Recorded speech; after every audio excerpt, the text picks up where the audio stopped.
자, 이제 300페이지 13절에 비과세를 보겠습니다. 아시겠지만 양도세는 뭐 비과세가 가장 중요하죠. 뭐 다른 이유는 없고요. 시험에 가장 많이 출제가 된다 그런 얘기죠.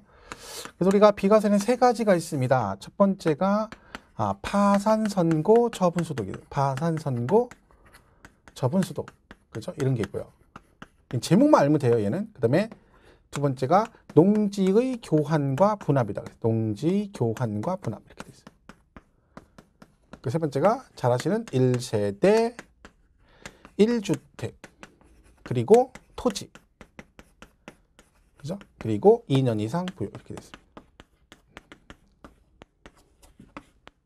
그리고 이제 아시겠지만 조정 대상 지역은 2년 이상 거주도 하셔야 됩니다. 거주 이렇게 돼 있는 거죠. 파산 선고는 말 그대로 파산 선고를 받은 겁니다. 그래서 그러니까 법원에서 파산 선고를 받아가지고 남은 재산 처분하게 되면 걔는 뭘 해준다는 거예요, 그죠? 비과세 해주겠다. 왜? 빚 갚아라는 얘기입니다. 빚 갚아라, 그죠? 그런 얘기고.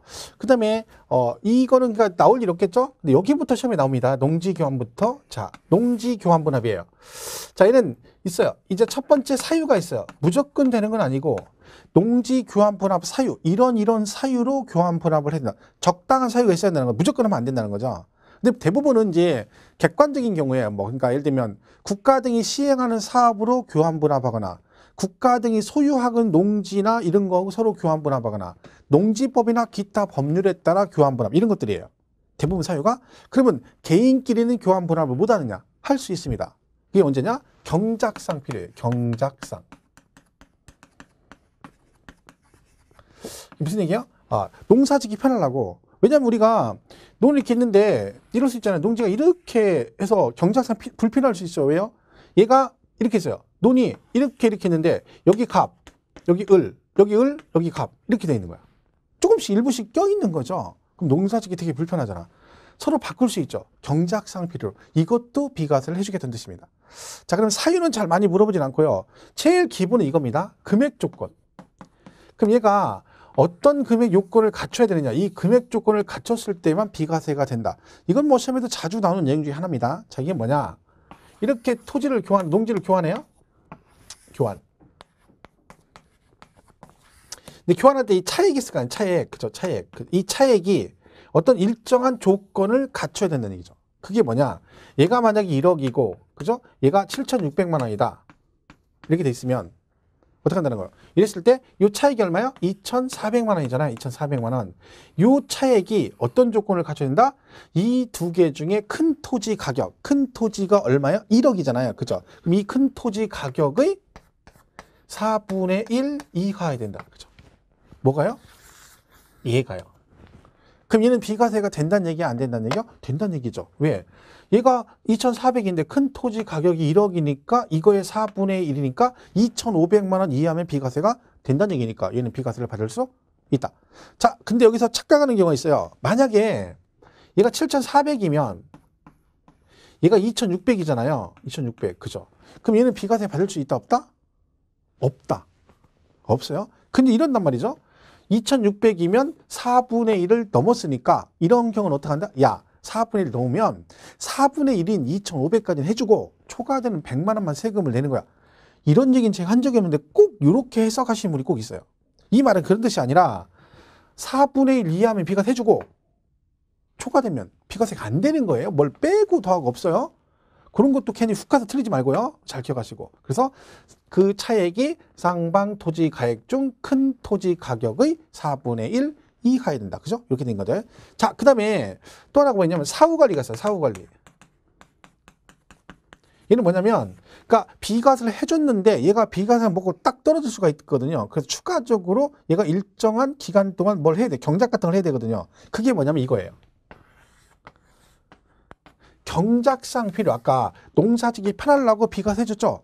그럼 얘가 비과세 받아놓고 경작을 안 할 수도 있잖아. 그래서 경작상 필요로 교환 분합에서 비과세를 받으면 반드시 얘는 그 교환으로 취득한 농지를 3년 이상 뭘 해야 돼요? 작용을 해야 됩니다. 의무적으로 3년 이상 작용을 해야 돼요. 그러니까 여러분이 내가 교환 분합했어. 그럼 새로 취득 농지 했죠? 그 취득한 농지를 3년 이상 작용을 해야 돼요. 만약에 3년 작용을 안 하게 되면 추징을 합니다. 비과세 추징을 당하는 거죠. 그런데 여기 또 예외가 있어요. 3년 작용을 안 했는데도 한 걸로 보는 경우도 있다. 어떤 경우? 3년 안에 뭐가 됐어? 얘가 수용이 됐어. 수용되면 내가 1년 작용했는데 강제 수용된 거잖아요. 그죠? 그럼 내 의지가 아니지. 그럼 얘는 뭐요? 작용을 한 걸로 봐주고 3년 안에 뭐가 됐어? 돌아가셔서 상속이 됐어요. 그죠? 그럼 남은 기간을 그 상속인이 상속받아서 작용하면 돼요. 아버지가 1년 작용하다 돌아가셨어요. 그러면 아버지가 작용을 하시다 교환해가지고 농지를 취득하니 너무 많아가지고 작용하다 보니까 짜증나는 거. 그러면 야, 나 이제 더 이상 작용 못하겠다. 나 이제 그만 갈란다. 그리고 가신 건 아니잖아.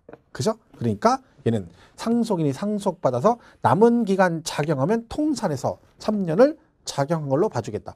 해서 이 농지 교환 분합은 뭐 사유도 있지만 주가 되는 건 이 금액 조건은 가장 기본이고요. 그 다음에 이 사후관리 조건 같은 경우도 옛날에 과거에 가로치기 해가지고 나오는 경우도 있었습니다.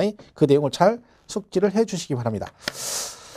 자, 그러면 오른쪽 거기 보면 300페이지에 뭐 양도세 비과세 해가지고 박스에 1, 2, 3번 3개 나와 있고요. 그 다음에 1번 파산 선고 처분 소득이라고 돼 있고 2번 농지 교환 분합이 돼 있고 오른쪽에 보면 301페이지에 1번 비과세를 위한 금액 요건이라고 돼 있죠. 거기 뭐라고 돼 있습니까?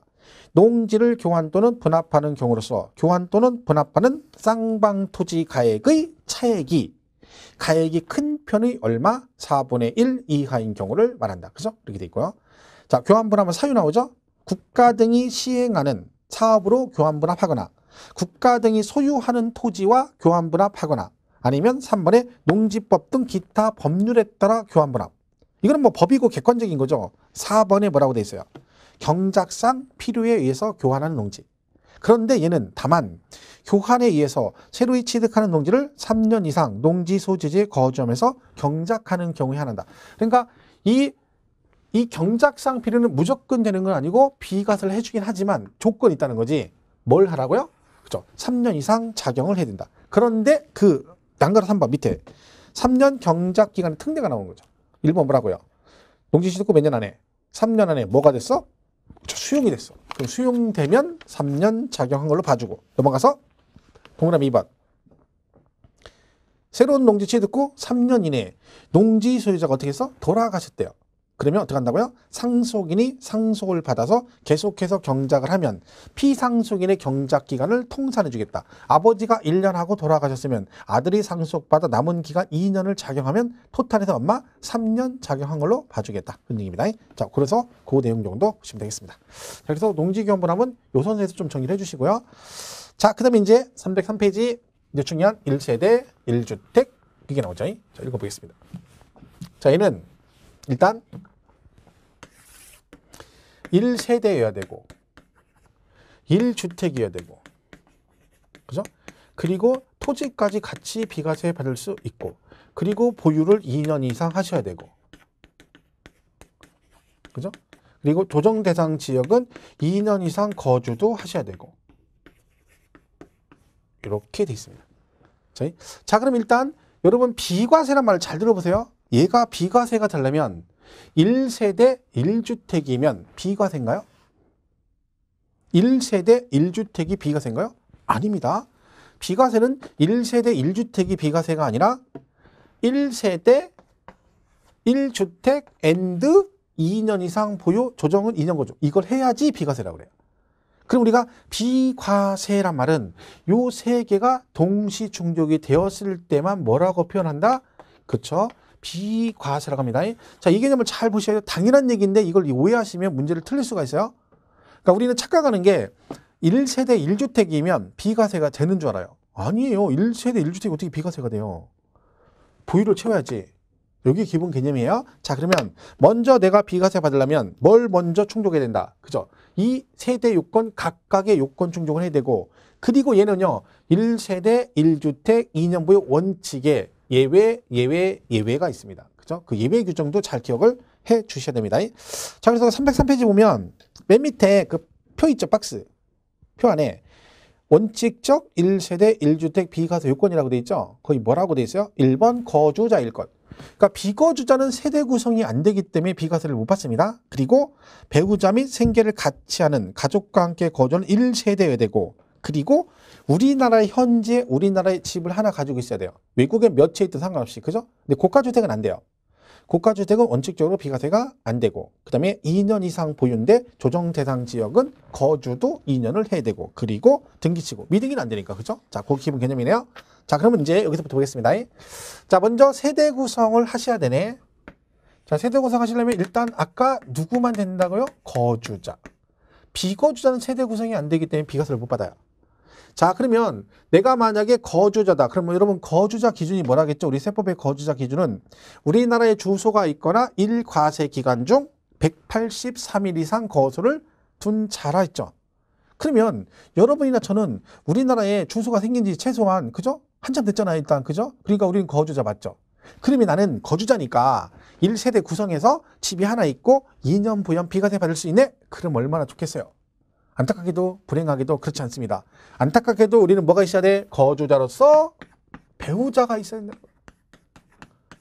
안타까운 사실이죠. 그죠? 그러면 나는 배우자가 없으면 세대 구성이 안 된다는 뜻입니다. 그죠? 그러면 보세요. 얘가 거주자로서 배우자가 있고 이들과 동일한 주소에서 생계를 같이 하는 가족의 구성원을 뭐라고 그래요? 1세대라고 그래요.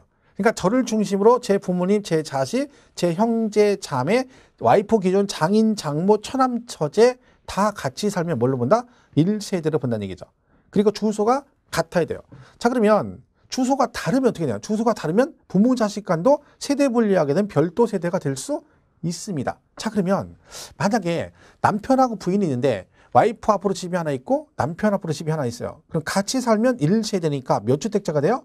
2주택자가 되잖아요. 그러면 여기 주소를 옮기면 어떻게 되나요? 주소는 이거 세대 분리를 했어. 남편은 서울에 살고 부인은 부인한테 뭐라 그래? 우리가 이번에 세대 분리했다는 걸 확실하게 보여주자. 그래서 우리가 이걸 비과세를 받아보자 해가지고 와이프한테 당신이 독도에 가 있어. 아주 멀리 떨어졌으면 누가 봐도 티가 나잖아. 그죠? 독도에 가서 짜장면 장사해. 그럼 뉴스에도 나와. 그럼 당신하고 나하고 확실하게 별도 세대 구성했던 입증을 할 수 있잖아. 그죠? 그 남편은 부인을 독도로 보냈어. 부인이 독도에서 짜장면 장사하고 있어요. 자, 그 상태에서 집을 하나 팔았어. 그럼 얘네 둘은 1세대, 즉 동일 같은 세대원일까요? 각각 별도 세대로 볼까요? 동일 세대입니다. 즉 무슨 얘기야? 부부는 아무리 같이 살던 따로 살던 소용없어요. 무조건 뭘로 봐? 동일 세대원으로 봅니다. 그러니까 부부는 이혼해도 소용없어요. 이혼해도. 이혼했는데도 같이 살면 동일 세대원으로 봐요. 그러니까 올해는 또 사실혼 관계, 둘이 사실혼 관계예요. 정식 결혼 안 했지만 사실혼 관계 있다. 이것도 부부로 봐봅니다. 왜? 세금을 포탈하는 걸 방지하기 위해서. 뉴스 같은 거 보면 옛날에 많이 나오잖아요. 세금 남편이 포탈하고 그 뭐 서울 38 세금 기동대 이런 데 찾아가니까 뭐라 그래. 걔들이나 가면 아, 나도 세금 내고 싶은데 돈이 없어. 왜? 재산이 없어. 봤더니 자기 재산을 다 와이프한테 넘겨주고 본인은 재산이 없는 거야. 그리고 나서 나는 돈이 없대. 둘이 이혼했어. 그리고. 그죠? 근데 법은 뭐라고 봐? 이혼해도 같이 살아. 그럼 뭘로 봐? 동일 세대원으로 봅니다. 그래서 세법은 부부는 항상 뭐다? 주소가 달리 돼 있건 같이 돼 있건 동일 세대원으로 본다. 그런 뜻입니다. 자, 그럼 여기서 거주자로서 만약에 무조건 배우자가 있어야 된다. 배우자가 없으면 안 된다라고 돼 있다 그러면 이 땅에 그럼 수많은 농촌 총각들은 집을 사가지고 집을 50년 보유한 지 50년 지났는데 집 팔고 속세 떠나려고 팔라겠더니 집은 50년 보유하셨는데 어라? 결혼을 안 하셨네? 이제까지 혼자 사셨네? 그럼 배우자가 없으니까 세대 구성이 안 되세요. 그래서 비과세가 안 돼요. 그럼 이분은 꿈이 죽기 전에 그래도 비과세 한번 받아먹으려고 꾸몄는데 팔았더니 안 된대. 그럼 나이 70에 결혼해야 돼? 비과세 받으려고? 말이 안 되는 거지. 그래서 예외가 있어요. 배우자가 없어도 1세대로 보는 경우. 자, 몇 살? 30세 이상이면 됩니다. 자, 깔끔하죠. 세법은 30살만 넘으면 무조건 1세대로 봐줍니다. 자, 우리 세법의 모든 나이는 뭐다? 세법의 법에 나오는 모든 나이는 여자들 나이입니다. 여자들이 뭐라고 그래요? 어느 날 너 몇 살이니? 40살. 나도 40살인데 둘이 친구할까? 하고 친구했더니 나중에 보니까 누나 친구야? 왜? 나는 내가 우리 나이로 40이고 그 누나는 만으로 생일 안 지나 2살 뺀 거지. 42살인데. 이런 식으로 한 여자들 나이죠. 여자들 맨날 뭐라 그래요? 나 아직까지는 30대다? 아직까지 30대가 어딨어? 그 얘기는 무슨 얘기야? 만으로 39이라는 거지. 우리나라는 40 넘었는데. 근데 그거를 또 막 만으로 아니 나는 아직은 30대야. 말도 안 되는 소리죠. 왜 요즘에 젊은 저기들은 왜 나이 할 때 그러잖아요. 뭐 같은 8년 몇 년생? 86년생. 야, 나는 같은 86이 아니야. 그 꼭 뭐라 그래? 빠른 86. 이게 무슨 말도 안 되는 소리가 있어. 아니 빠른 86 있고 늦은 86이 어디서 둘 다 86년이지. 말도 안 소리가 앉았어. 여러분 그런 논리면요. 85년생 늦은 85년 12월생하고 86년 1월생하고 둘이 친구란 얘기잖아. 그런 논리면 나중에 지네 아버지하고 친구인 거야. 지네 아버지하고도. 그렇잖아요. 계속 친구야. A하고 B하고 친구고 B하고 C하고 친구야. 그럼 A하고 C도 친구잖아. 그럼 계속 따져가면 나중에 부자 직원이 할아버지하고 다 친구지. 그런 게 어딨어, 논리적으로. 뭔가 딱 끊으면 그걸로 끝인 거죠. 근데 요즘은 뭐 젊은이들 그러더라고. 맨날 보면 빠른 85, 빠른 86. 빠른이고 늦은이 어딨어. 85는 85고 86은 86이지. 웃기는 거지, 그게. 법으로 딱 정했으면 끊으면 그게 끝나는 거지. 자기들끼리. 그럼 같은 86년생이면 그럼 둘이 친구 아니요? 나는 1월이고 얘는 12월이면? 그러면 1월생하고 85년 12월 둘이 친구면 86년 12월생도 얘랑 친구네? 그럼 다 친구라니까. 형 친구, 다 친구라니까. 하여튼 이상한 논리죠. 근데 뭐 그건 요즘에는 그렇게 하니까 모르겠지만 어쨌든 우리 나이는 30이 넘으면 어른이라는 거지. 그래서 배우자가 없어도 1세대로 봐줍니다. 무조건 30만 넘으면 돼. 그 다음에 배우자가 있다가 돌아가셨거나 아니면 이혼한 경우죠. 자, 여기는 뭐예요? 돌아가셨거나 이혼했다는 얘기는 있다가 없는 거잖아. 원래 있었는데 없는 거죠. 그러니까 우리는 세법은 이분들을 뭐라 그래? 경력사원이라고. 경력사원. 일단 한 번 있다가 없으니 경력이 있는 거죠. 그죠? 그리고 경력을 인정해줘, 우리는. 그 옛날에 또 이경실 씨가 마일리지가 있다고 하잖아요. 마일리지. 나는 옛날에 결혼한 전력이 있기는 마일리지가 있다듯이 우리 세법도 그 전에 부인이 있던 거죠. 그러니까 이거는 뭐예요? 경력사원들, 즉 마일리지를 인정해서 한 번 갔다 있다가 없으시면 평생 1세대로 봐줍니다. 그러니까 돌싱 하시고 돌아오신 분들 있잖아요. 그분들이 굳이 세대 구성하려고 다시 배우자를 만들기 위해서 결혼할 필요는 없습니다. 왜? 한 번 갔다 오시면 평생 1세대. 그죠? 그리고 뭐 이런 게 있어요. 최저 생계비 수준 이렇게 나와요. 이거는 외울 필요는 없고요. 길게 나와요. 국민기초생활보장법엔 최저 생계비 수준 이상으로서 기준중에서 100분의 40 이상으로서 가지고 있는 토지와 주택을 유지관리하고 독립된 생계를 유지할 수준의 소득의 주택이 어쩌고저쩌고 나와요. 길죠? 그럼 정답이야. 얘는 안 틀려 나오면. 그 짧게 소득이 있는 경우 땡 틀립니다. 그래서 얘는 그것만 기억하시면 돼요. 자, 그러면 미성년자는 세대 구성할 수 있다 없다. 미성년자. 상식적으로 생각해보세요. 미성년자 세대 구성 되겠어? 안 돼? 안 되지. 만약에 미성년자가 세대 구성이 된다 그러면 한 3살짜리는 집 사주고 걔 2년 지났다 팔면 비가 세게? 말도 안 되는 얘기죠. 미성년자는 세대 구성이 안 됩니다. 그런데 예외가 있다는 거지. 미성년자 내가 7살이야. 유치원 졸업반인데 결혼했어. 1살 연상 누나랑 결혼했어. 왜? 원래 유치원 때 둘이 사귀었는데 얘가 여자 누나가 1살 연상인데 여자 집에서 반대한 거야. 왜? 니네 결혼을 허락하는데 지금은 안 된다. 왜? 여자가 최소한 유치원은 졸업해야 된다. 그래서 학력 문제 때문에 기다린 거야. 남자 집은 상관없다 했는데 그래가지고 얘가 졸업해서 여자애가 지금 누나가 초등학교 1학년이에요. 그리고 남자는 유치원 졸업반이야. 둘이 결혼했어. 그럼 얘는 세대 구성해야 안 해? 하지. 왜? 배우자가 있잖아. 배우자. 그죠? 그러니까 미성년자는 원칙은 안 되지만 예외가 있습니다. 배우자가 얘가 결혼했거나 가족의 사망 등 불가피한 경우는 예외 규정이 있다는 거지. 그죠? 그래서 우리가 이제 문제가 뭐라고 나와요? 이렇게 나오죠. 미성년자는 항상 언제나 세대 구성할 수 없다. 그럼 땡 틀립니다. 우리가 문제 풀 때 언제나 반드시 이거로만 이거에 하나요. 이런 식으로 단정하는 지문이 나오면 뭘 기억해야 된다? 혹시 그거에 예외 규정이 있는지 생각하는 습관을 들여야 됩니다. 그러니까 얘도 지금 언제나 1세대 구성할 수 없다 그랬으니까 뭘 생각해 봐야 돼요? 혹시 미성년자도 세대 구성이 되는지를 봐야지. 있잖아. 그러니까 예외가 있기 때문에 그 부분을 잘 기억하시면 돼요. 자, 그러면 교재 한번 보겠습니다. 304페이지 1번 1세대 범위 원칙 1세대란 거주자 및 그 배우자가 그들과 같은 주소 또는 거소에서 생계를 같이 하는 자를 말한다 그랬죠. 함께 구성하는 가족 단위를 말한다 그랬죠. 그 앞에 안에 보면 거주자 및 그 배우자의 직계 존비 형제 자매 어쩌고저쩌고 돼 있죠. 다 포함한다는 얘기입니다. 그리고 그 미니강의 보면 배우자의 범위 나오죠. 법률상 이혼을 하였으나 생계를 같이 하는 등 사실상 이혼한 것으로 보기 어려운 경우를 뭘로 본다? 그때는 그냥 뭘로 보겠다? 니들은 같은 세대로 보겠다. 배우자로 보겠다. 그런 얘기입니다. 예외. 다음의 경우는 배우자가 없어도 1세대로 본다. 1번 30세 이상이거나 2번 배우자가 사망하거나 이혼 경력사원들 그리고 3번 길죠. 소득세법상 소득이 국민기초 생활보장 기준으로 어쩌고저쩌고 길잖아요. 이게 외우지 말라는 거죠. 국민기초 어쩌고 나오고 길게 나오면 정답이다. 생각을 내고 세 번째 줄에 다만 미성년자의 경우는 제외하되 미성년자 원칙은 안 된다는 얘기입니다. 그런데 미성년자의 결혼, 가족의 사망, 그 밖에 기획재정부리 정하는 사유로 1세대 구성이 불가피한 경우에는 그러하지 아니하다. 그러니까 예외가 있다는 건 기억을 해 주시면 되겠습니다. 그렇게 정리를 하시면 되겠죠. 자, 그 다음에 오른쪽 305페이지 보면 이제 1주택 범위가 나와요. 그렇죠? 자, 그럼 1세대가 이제 집을 하나 가지고 있으면 돼요. 집을 하나. 그죠? 그러면 이때는 주택의 범위가 나오는데, 자, 집이 하나야 됩니다.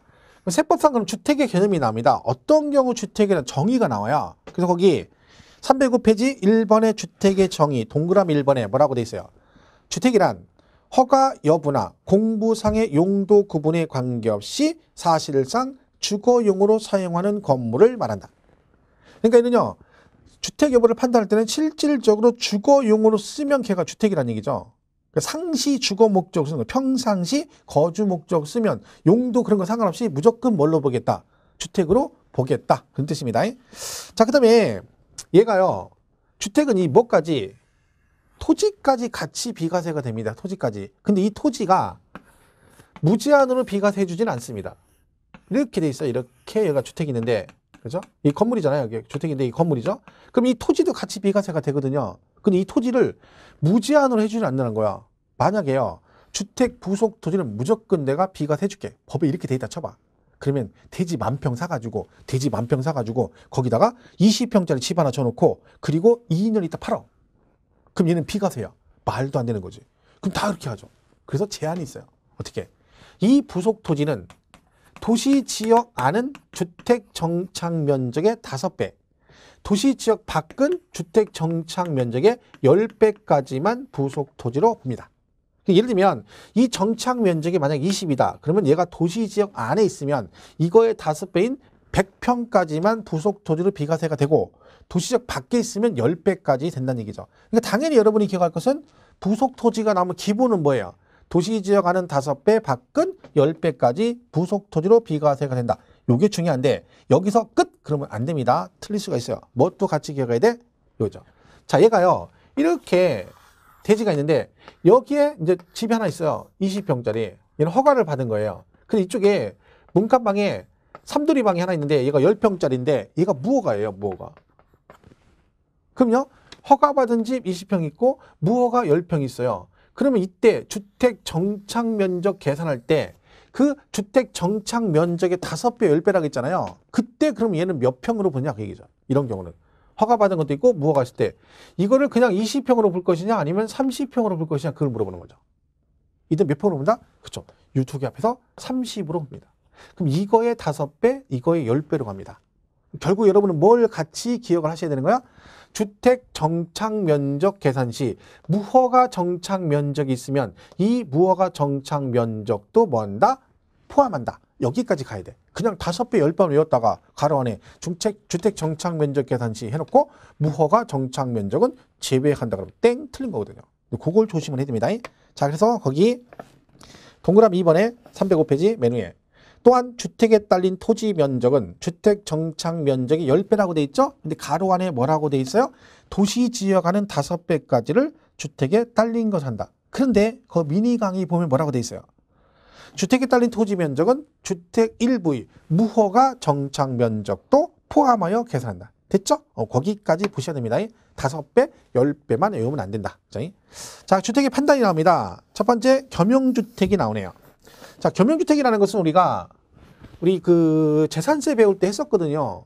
일부는 주택, 일부는 상가로 돼 있다는 얘기죠. 일부는 주택, 일부는 상가.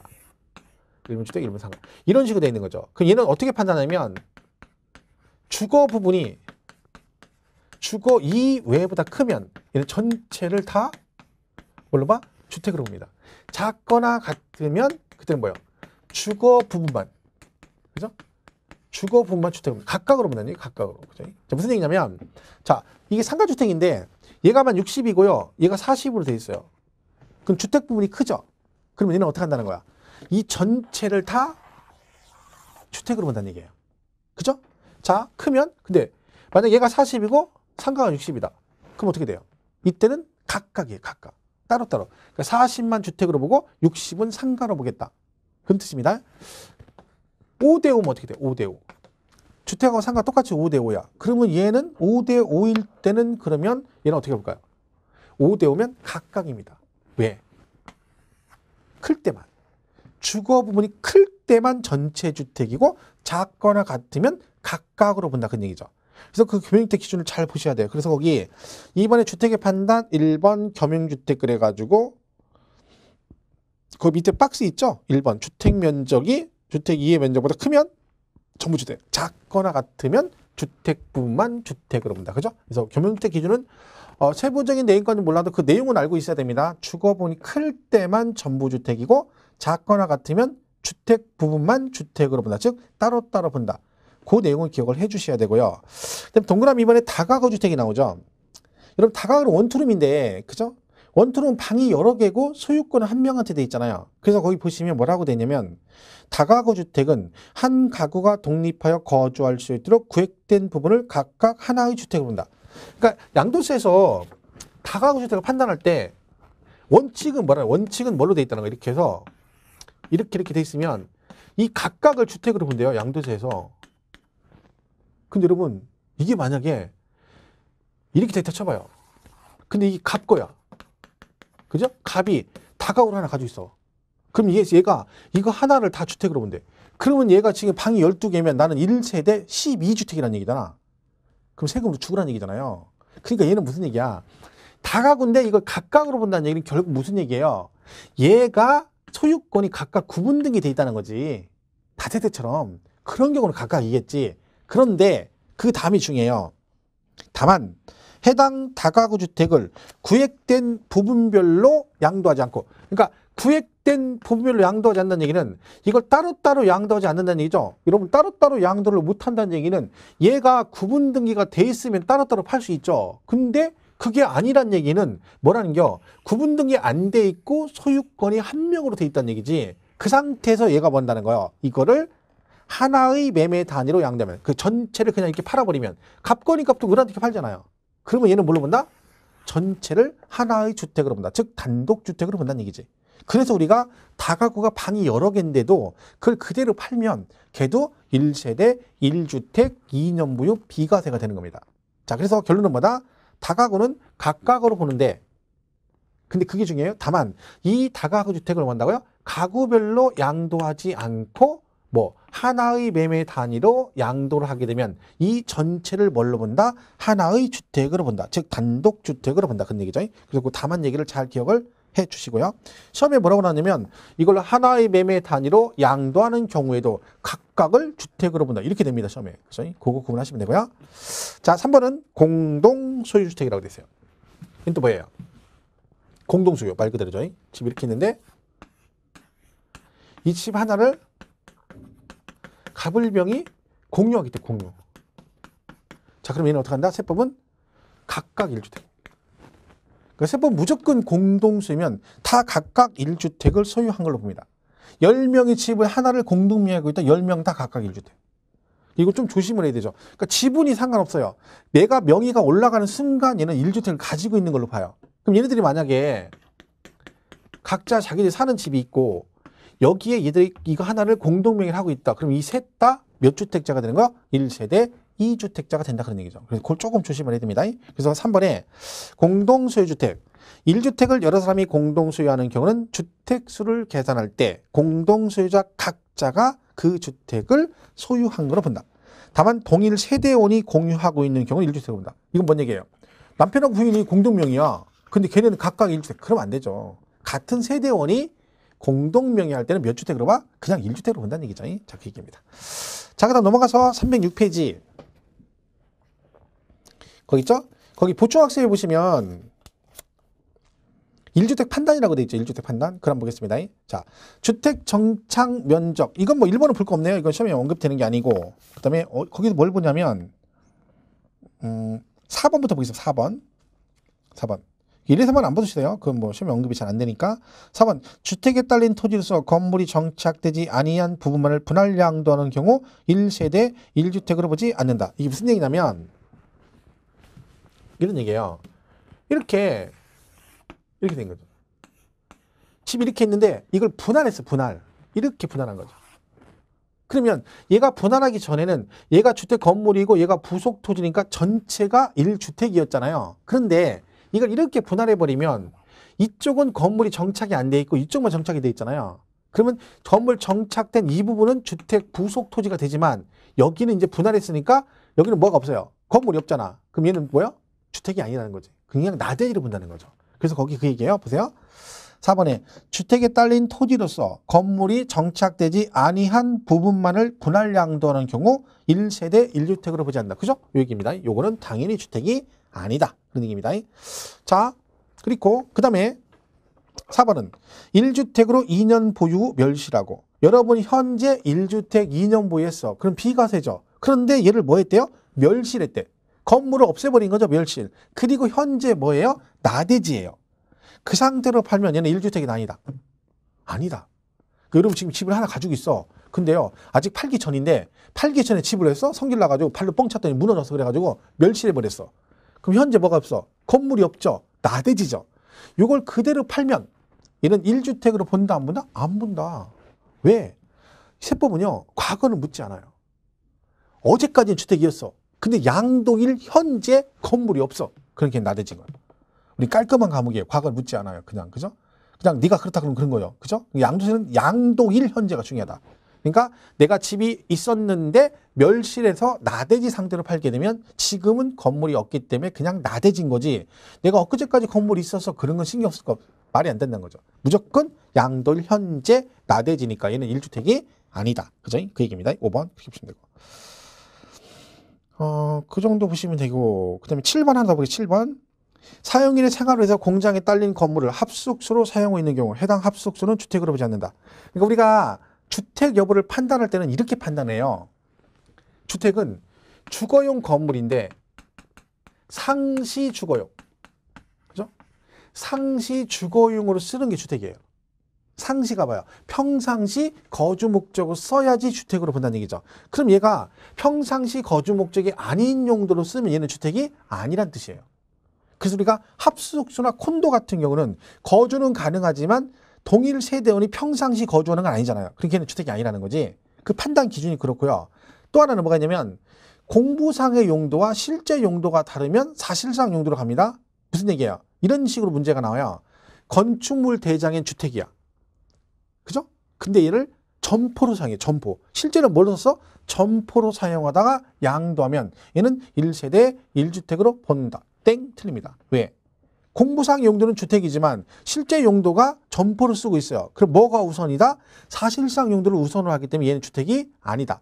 이런 지문들이 자꾸 나오는 거예요. 문제가. 그죠? 그래서 그거 7번 정도 보시면 되겠습니다. 자, 이렇게 해서 이게 주택에 관한 얘기다. 이렇게 보시면 되겠고. 그 다음에 그러면 이제 뭐가 나오냐면, 자, 얘가 집을 몇 년을 보유해야 돼요? 2년을 보유하고 조정 대상 지역은 2년 거주까지 해야 되는데, 여러분 보유라는 거 있죠. 보유. 이 보유 기간은 뭘 가지고 보유 기간을 산정할까요? 예를 들면 여러분이 이제 야, 너 집 몇 년 보유했어? 난 3년? 나는 5년 보유했어. 난 10년 보유했는데 무슨 근거로 2년, 3년, 10년 보유했다고 말하는 거예요? 그럼 제가 야, 너 무슨 근거로 10년 보유해서 근거를 내놔봐. 그럼 여러분이 뭘 가지고 10년 보유한 걸 입증을 할 수 있습니까? 보유 기간은 뭘로? 공부상으로 합니다. 공부상. 즉 대표적인 뭐예요? 등기부 등본이죠. 아니면 토지대장이나 건축물 대장 같은 공부상의 취득일로부터 양도일까지가 뭐예요? 보유기간을 따지는 거예요. 자, 그러면 여기 조정 대상 지역은 거주도 해야 된다. 거주. 그러니까 2년 보유만 하면 안 되고 그 등기부상 명의가 2년 돼 있고 그 집에서 2년을 살았어야 돼요. 자, 그러면 이때 거주 기간은 뭘 가지고 산정할까요? 걔는 주민등본상의 전입일로부터 전출일가를 말해요. 등본상 전입일로부터 전출일. 그리고 여러분의 결론은 내가 만약에 서울에서 내가 양도세 비과세를 받으려면 등기부상 명의도 내 앞으로 돼 있고 2년이 보유가 돼야 되고 그리고 그 집에서 2년 동안 주소가 돼서 살고 있었어야 돼요. 그러니까 얘가 10년을 보유했어도 거주를 2년 안 했으면 조정 대상 지역은 비과세를 받을 수 없습니다. 그죠? 요 얘기입니다. 그래서 거기 원칙이 2년 이상 보유예요. 그래서 거기 보시면 1번 원칙 1번 1세대가 양도일 현재 우리나라에 1주택을 보유하고 있는 경우로서 해당 주택의 보유 기간이 2년 이상인 것을 말한다. 그렇죠? 그러니까 기본이 보유 기간이 몇 년이다? 2년 이상이어야 된다. 그런 거죠. 거기 비거주자가 해당 주택을 3년 이거는 지금 안 하겠습니다. 이거 나중에 해도 될 거. 이게 크게 중요한 얘기는 아니기 때문에 여러분 이걸 너무 민감하게 보지 마시고 기본으로 2년 보유만 일단 보세요. 나중에 문제 풀 때 해도 됩니다. 자, 그래서 그걸 잘 기억하시고 그 다음에 거기 동그라미 2번은 취득 당시 주택법에 따른 조정 대상 지역에 있는 주택의 경우는 해당 주택의 보유 기간이 2년 이상이고 그 보유 기간 중 거주 기간이 몇 년? 2년 이상인 것을 말한다. 그러니까 여러분이 취득 당시 조정 대상 지역에 있는 주택을 샀다는 거지. 그러면 걔는 보유도 2년하고 거주도 2년을 해야 된다. 여러분 이때 그 2년 거주가 가끔 물어보시는 분들이 내가 서울에서 이제 살아요. 그러면 2년 뭐 했어? 거주 2년 해야 되잖아요. 근데 이 2년 거주 요건이 조정 대상 지역 지정되기 전에, 그죠? 그 전에 내가 샀으면 상관없어요. 이 조정 대상 지역이 2018년 9월 며칠, 정확히 기억 안 나네. 그때 18년도에 지정이 된 거잖아요. 그러면 내가 그 전에 샀어요. 왜냐면 2017년에 샀어. 지금 팔면 보유만 2년 하면 되는 거야. 그러니까 얘는 뭔 얘기예요? 내가 그 집을 서울의 집을 샀는데 조정 대상 지역 되고 지정되고 나서 그 다음에 내가 그 집을 샀어. 그 사람들은 나중에 팔 때 뭐도 해야 된다는 거야. 거주도 2년 해야 되는 거야. 근데 그 전에 사신 분들은 상관없는 거야. 그러니까 본인이 만약에 조정 대상 지역 지정되기 전에 내가 취득을 했었다. 그러면 지금 팔면 뭐만 하면 된다. 보유만 2년 하면 됩니다. 자, 그런 얘기입니다. 자, 보시면 되고. 자, 그러면 이제 예외가 나와요.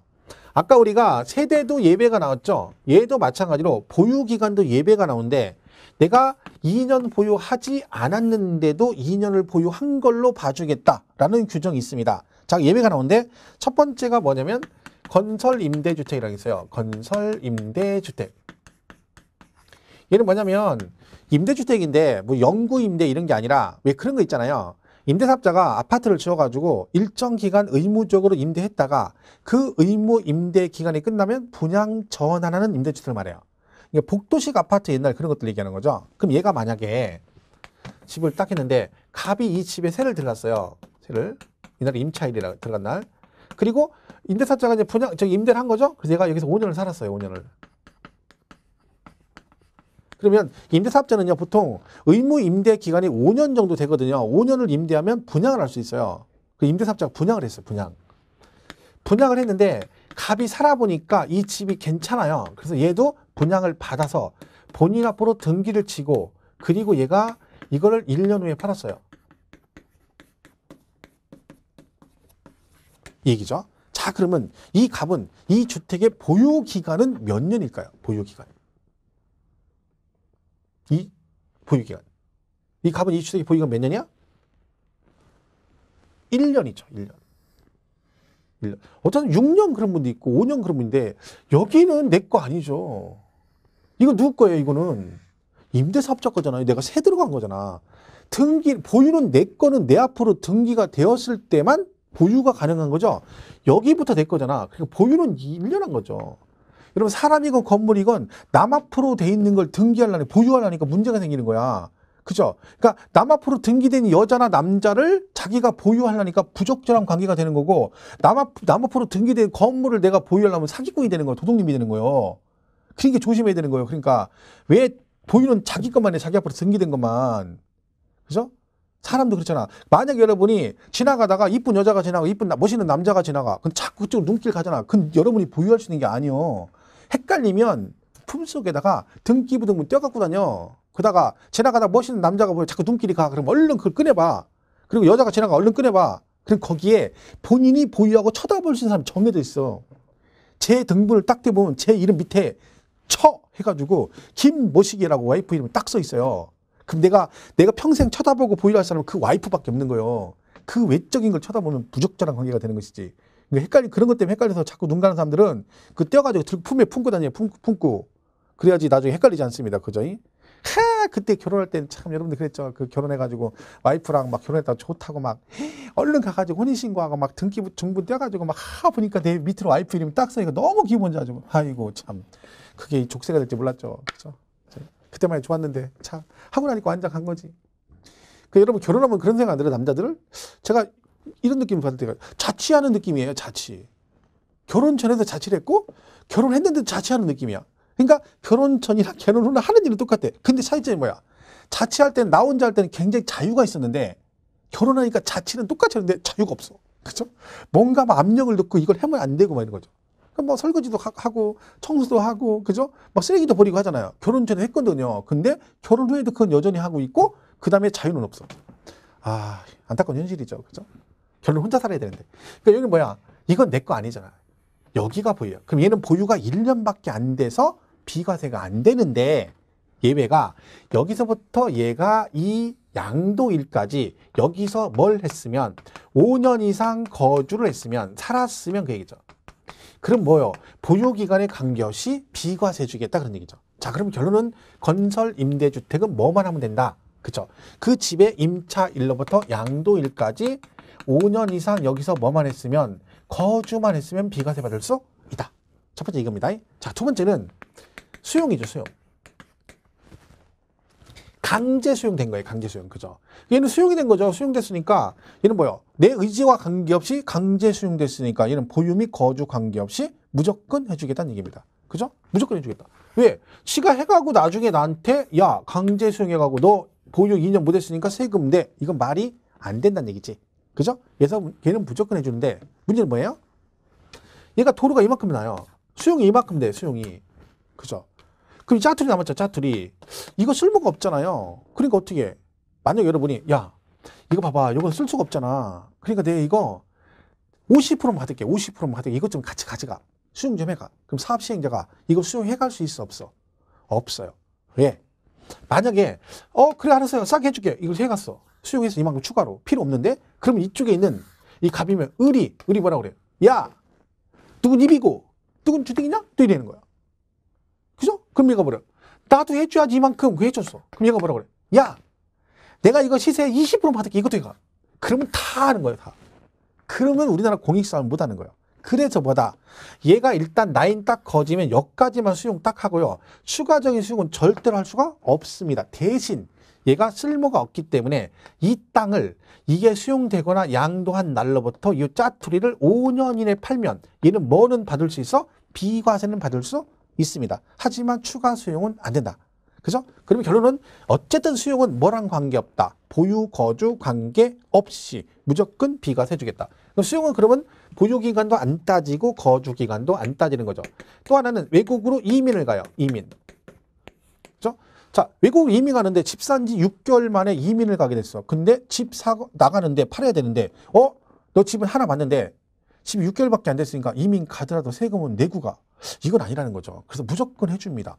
이 사람 이민 가는데 세금 내라고 해서 냈다가 열받아가지고 미국 가서 열심히 일해가지고 오바마 대통령 들어 미국 대통령인데 못 어떡할 거야. 그래서 그때 가서 교포 그러면 누구시죠? 그러죠. 그러니까 얘는 무조건 해줍니다. 네 번째는 이민은 안 가는데 1년 이상 장기간 해외로 출국해. 그러니까 직장 발령이 외국으로 주재 상사원으로 3년간 나가 있게 됐어요. 1년 이상. 그럼 나가야 되잖아요. 그럼 남자들은 해외로 발령 나면 혼자 나가고 싶겠어? 와이프랑 애들 데리고 나가고 싶겠어? 혼자 나가고 싶다. 혼자. 그죠? 혼자. 그죠? 왜? 이제 나는 자유다. 혼자 가려고 하는 거죠? 근데 와이프가 따라오려고 그래. 그러니까 뭐라 그래, 남편이. 야, 당신 여기 있어야지. 왜? 이거 이민 가려면 우리 오래 가려면 집도 팔아야 되고, 집 팔면 이거 우리 산지 6개월밖에 안 됐으니까 양도세 잔뜩 내야 되고, 여기 있어. 애들 교육 문제 때문에 여기 있어야 돼. 그랬더니 와이프가 뭐라 그래. 그 애들 교육 문제 때문에 따라가겠답니다. 말을 잘못한 거죠. 할 수 없이 가게 되는 거야. 알고 봤더니 뭐요? 이것도 마찬가지예요. 외국으로 1년 이상 장기간 출국하는 경우도 뭐다? 똑같이 보유, 거주 관계없이 비과세 해줍니다. 문제는 얘네들이 이민을 가야 되는데 집이 안 팔려. 지금 당장 발령 나가야 되는 집이 안 팔려. 그럼 팔릴 때까지 이민 안 가고 기다리고 있을 수는 없죠. 그래서 못 팔고 나갈 수도 있죠. 그럼 어떡한다? 얘네 둘은 그 출국한 날로부터 얘를 몇 년 안에 팔면 2년 이내 팔면 뭐래죠? 비과세는 해줍니다. 그게 무슨 얘기예요? 얘가 외국으로 이민 가거나 1년 이상 장기간 해외로 출국하는데 만약에 얘가 보유 거주 관계없이 비과세는 해주는데 못 팔고 나가면 어떤다고요? 그 출국한 날로부터 2년 안에 팔면 비과세는 받을 수 있다. 이 말은 얘가 만약에 2년 안에 못 팔았어. 나갔는데 2년 지나고 팔면 비과세가 안 된다는 뜻입니다. 그래서 우리가 이 부분 3번, 4번 기억할 때는 얘를 같이 기억을 해 주셔야 되는 거죠. 결론은 2번, 3번, 4번은 셋 다 뭐랑 관계없다. 보유기간도 관계없고 거주기간도 관계없이 뭘 받을 수 있다? 비과세 받을 수 있다. 이렇게 되는 거죠. 근데 1번은 뭘 해야 돼요? 5년 이상 거주를 해야만이 보유기간에 관계없이 비과세가 된다. 그런 뜻입니다. 자, 일단 여기까지 내용 정리하시고요. 쉬었다가 다음 시간에 5번 하나 더 있거든요. 이거 설명하면서 이 부분 같이 교재 읽으면서 정리를 하겠습니다.